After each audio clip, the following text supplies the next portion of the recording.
a brand new edition of the Ramble on Reactions. Sitting next to me, wearing half a shirt, is handsome Dan Nye. And sitting next to me, wearing the rest of my shirt, is clever Eric Muller. Look at all the sleeves. But we match. We do. So that's the important The colors yes, match. They're bluish. One could say we upgraded our wardrobe. Yay!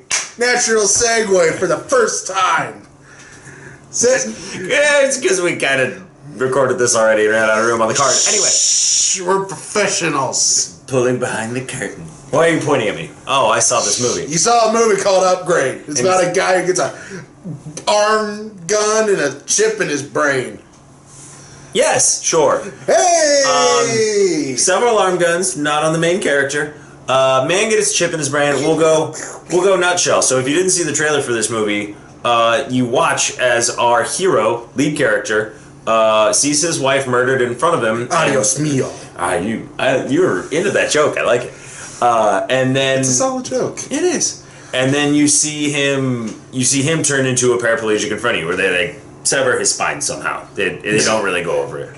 Through the magic of storytelling. The magic of film. What they don't really tell you about this movie is like clearly. So then he gets a little AI chip implanted in his neck, which has signals from his brain that can communicate to the rest of his body, rendering him no longer a quadriplegic.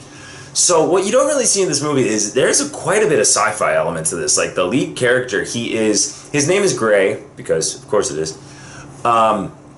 But he is an analog enthusiast. Like he lives in a sci-fi setting where cars drive themselves, where there are police drones watching everything that we do, and he works on like old cars and he works on muscle cars, which is kind of interesting. And then his wife is a higher up at one of these biomechanical robot companies, and turns out he goes to sell a car to a different higher up at a different robot mechanical company, and then murders happen, and then our plot starts.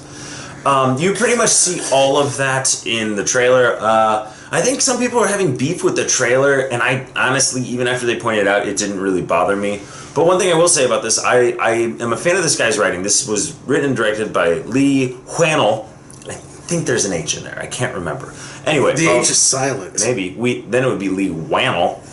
I like the H. Keep the H. Of Saw fame, he was in the first Saw. He's produced. I think he co-wrote a bunch of them, and he wrote. Did it all. Yeah, he saw it all, and then he wrote and directed Cooties, which we reviewed a couple years ago. This is a very tight story. I do like this. It's short too. The movie's only about an hour and a half, and I like that they really get to the meat and potatoes of this story. And it gets really interesting when you're watching him, and the chip starts talking to him, and I got really impressed by like. Okay, so really, having filmed this, there's just a guy having a conversation with himself, and like seeing the full thing, like everything on screen. You're hearing the voiceover, but it's like, I'm impressed with this guy's ability to react to himself. Yeah, to what isn't really there. Well, not even himself, because it's like, there's a small twist at the end of the film, which I really did enjoy. Like, I like where this movie ends, but like, it is a fun, like a little blend of everything, like kind of like Blade Runner light, but then you're also getting a little bit of Taken in there. And it's almost like at some points he's being held hostage, like by the chip. It's a really interesting way of telling this story. Uh-huh. And even like you were talking about guys with the guns in their arms, they're the bad guys essentially, more or less. That doesn't really spoil anything. But yeah, and then it was just solidly acted all around, a nice little well-written story. All right, you gone over some positives, any negatives?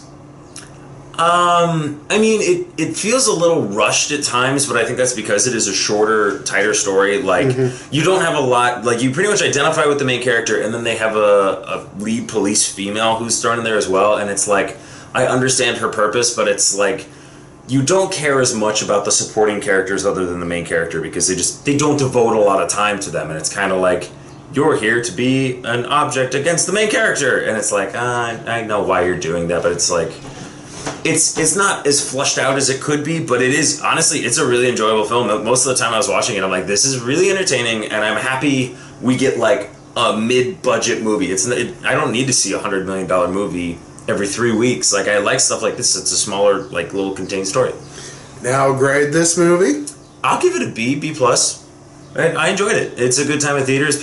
I've been hearing some hate about it, and I don't get the hate for this movie. It's a fun little movie. It's the internet. People gotta fight. People like complaining about things, but yeah, sure.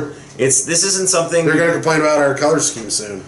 Well, then they're just wrong. And maybe it's because we're blue on sepia behind us, but I can't think of another reason. Right. Well, that was Handsome Dan's thoughts on Upgrade.